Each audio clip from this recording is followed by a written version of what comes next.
So, Chris, what do we think about Notre Dame right now? Because they had those 2 early losses, and then you have a bunch of wins against some unranked opponents. USC was good, though, and then you got to win against number 22 Pitt. Where are they in your mind? Well, I wish everybody would stop being a hater on Notre Dame. Notre Dame's a college football playoff team to me. I'm sick of hearing well, they're not in a conference thing. And I want to go, Coach, if you were coaching and your school had the pageantry and it was Notre Dame, and you could get money from NBC and go, hey, we just have a contract with one TV station, your school would do it too. So I'm so sick of hearing that argument. Secondly, their team is extremely talented. I would put their skill guys, the quarterback, the tight end, the 2 running backs, the receivers, up there with just about anybody in college football. Or not anybody, I would put them right up there with anybody. The defense has gotten better. So, and then the schedule.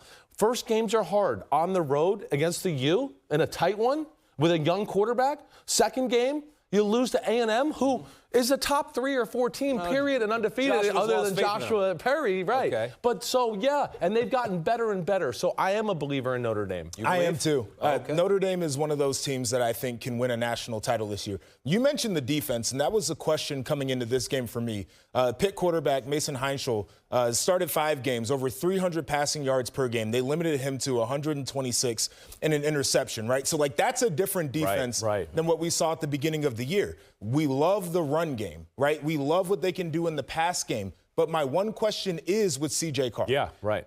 In the biggest games that they've played this year against the 4 ranked teams, he's had 5 of his 6 interceptions. Those are the teams that you're going to see in the college football playoff. And part of it for me is I think he's trying to force the football at times. I think he wants to make the big play. Right. He's got to play within that system. It's my only concern with them moving forward, but they look totally different in the first 2 weeks of the season. And some of those mistakes were in the first 2 starts of his career, right? At Notre Dame. We've seen so much good since then. But, Chris, to your point about why you've had a number of coaches taking shots at Notre Dame, their schedule not being a conference, I think it's because the playoff, as it's currently constructed, works extremely well for Notre Dame, right? Like, they collected all the money for all the rounds they won last year, but they can access this thing. Last year, they had the worst loss of any playoff contender, and they got to host a game. And now they have 2 losses, and we're penciling them into the bracket easily, right? So I think it's an issue where other teams wish that they had that type of path to the playoff. I hear you. It's beneficial. And stop getting on. They schedule anybody anywhere. Now, it doesn't always work out when you make the schedule 4 or 5 years in advance, right? Well, teams fall apart.